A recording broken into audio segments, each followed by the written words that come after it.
কি করবে আল্লাহ? এটা তো এমন সময় না যে কিছু করার মতো অবস্থা আছে, কিছু করার মতো কিছু করার অবস্থা নাই।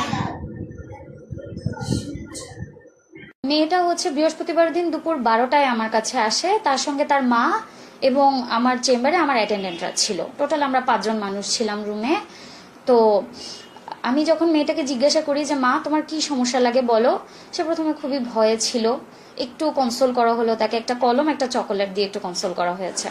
তারপরে সে আমাকে বলল ম্যাডাম আমার পেটটা ভার ভার লাগে, কি জানি লড়ে।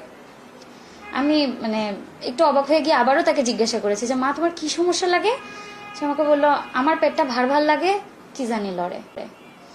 এরপরেও হচ্ছে আমি তাকে তার মার কাছ থেকে কিছুটা শুনলাম যে কি অবস্থা। তারপরে আমি আবার তাকে জিজ্ঞাসা করেছি যে মা তোমার সাথে খারাপ কাজটা কে করেছে।